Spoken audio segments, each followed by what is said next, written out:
It was Halloween night, 1979. The air was cool, the moon pale and swollen, hanging like a lantern above Los Angeles. 16-year-old Shirley Ledford stood outside a gas station, her costume long gone, her laughter from earlier fading into the hum of the street. She was just waiting for a ride home, a simple, harmless thing. She had no way of knowing that a van was already watching her from the shadows. Inside were two men, Lawrence Bittaker, quiet, with calculating eyes that never seemed to blink, and Roy Norris, the restless one, hands twitching on the wheel. To anyone passing by, they looked ordinary, maybe a pair of late-night workers. But inside that silver van, a world of darkness lived. They called it Murder Mac.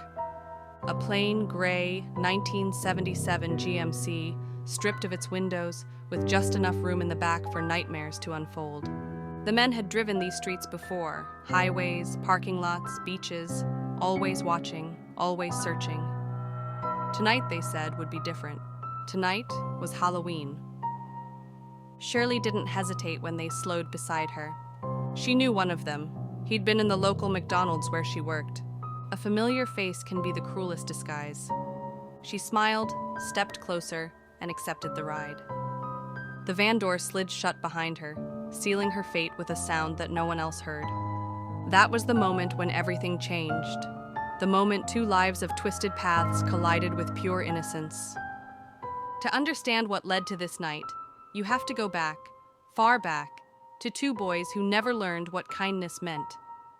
Lawrence Sigmund Bittaker was born unwanted, left in an orphanage before he could even speak. He was smart, too smart, but he used it to manipulate, not to learn. A lonely child who found thrill in stealing, not because he needed things, but because he needed to feel something. By 12, he'd already met the police more times than most adults ever would. Every theft, every lie, was a message to the world that had abandoned him. If you won't notice me for good, you'll notice me for bad.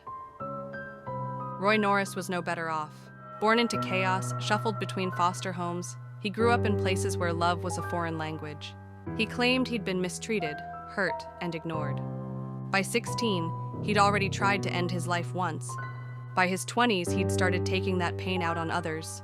Women who never saw him coming. Women who never walked away the same. Their lives could have stayed separate. They could have been two broken men lost in a system that didn't care. But fate, or something darker, put them in the same prison. In 1977, behind concrete walls and metal bars, Lawrence met Roy. Two men with different scars but the same hunger. At first, they were just acquaintances, trading cigarettes, small talk, survival tricks.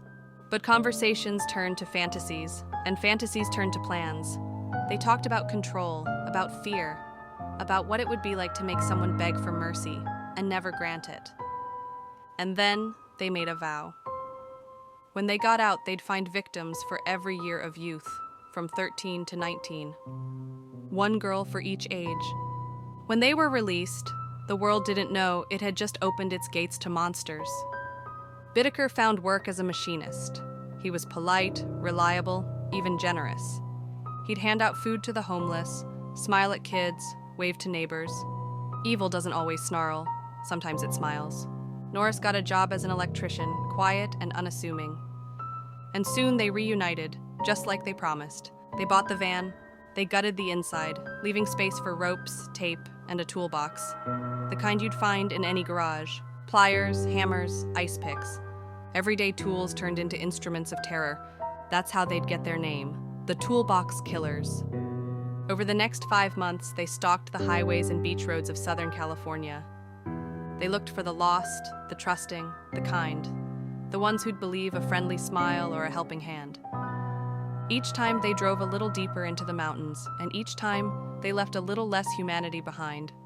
But this isn't about all of them. It's about the last one. Halloween night, the night the monsters came out to play. As they drove, Shirley sat in the van, unaware of what was to come. She turned to look out the window, maybe thinking of the music she'd heard at the party or the laughter still echoing down the street. She didn't see the way their eyes changed when the road grew darker. She didn't know she'd just become the center of their final act. What happened next was so cruel that even hardened detectives had to leave the room when they heard the evidence. But what matters now isn't the horror itself. It's the silence that followed. The stillness when it was over. When two men looked at what they had done and felt no regret. They left her body in a quiet suburban neighborhood, as if daring the world to find her. By sunrise, a girl barely 16 left among ivy and shadows. Halloween was over, but the nightmare had only begun. When police started piecing the story together, they had no idea how far back it went. The two men had recorded what they did, trophies of their cruelty. They smiled for photos. They even bragged to friends, believing they were untouchable. But evil always slips. Roy Norris couldn't keep his secret. He told a former prison friend, boasting about the things they'd done, the screams they'd heard. That friend went to the police, and within weeks, both men were arrested. The search through their homes uncovered the van, the tapes, and hundreds of Polaroid photos, most of smiling girls who never knew how close they'd come to danger. 5 were never coming home. The trial was like something out of a horror movie. Jurors wept, detectives turned pale. Even seasoned FBI profilers called Bittaker the most disturbing man they'd ever studied. He showed no remorse, only irritation that he'd been caught. He said the only thing he regretted was ruining his own life. Norris took a plea deal, life in prison in exchange for testifying against his partner. Bittaker was sentenced to death. Neither ever saw freedom again. But justice doesn't erase ghosts.